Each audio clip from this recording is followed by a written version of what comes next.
કચ્છના લખપત તાલુકામાં જીએમડીસીના lignite project સામે ગ્રામજનોનો આક્રોશ ફાટી નીકળ્યો। આશરે 3000 હેક્ટર જમીન પ્રભાવિત થવાની ભીતિ વચ્ચે ખેડૂતોએ લખપતથી માતાના મઢ સુધી ન્યાય યાત્રા યોજી હતી અને તંત્રને પડકાર્યું। ડબલ ખનીજ મુજબ વળતર અને જમીનનું વૈજ્ઞાનિક પરીક્ષણ કરવાની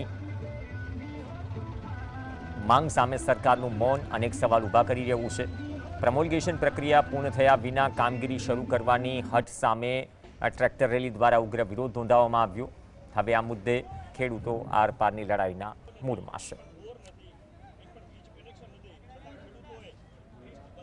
જીએમડીસીએ સરકારને પણ ગેરમાર્ગે દોરી ઉત્ખનનની અંદર જે ઓવરબર્ડનની અંદર લાઇમસ્ટોન છે એમાં અત્યારે જે આપણે અમારા ગામની બાજુમાં મુંદવાઈમાં 4 બ્લોક થયા એના અંદર 16,000 જેવા કરોડ જેવા બ્લોકમાં ઓક્શનમાં જ્યારે ગયા ત્યારે 16,000 કરોડ જેવી માતબર રકમ સરકારશ્રીને મળી છે। તો 3,000 હેક્ટરમાં આપણે કહી શકીએ લાખો કરોડ રૂપિયા સરકારના જે છે સરકારની તિજોરીમાં જીએમડીસી નુકસાન કરાવવા જઈ રહી છે। તો એના માટે અમારો એક પ્રયાસ છે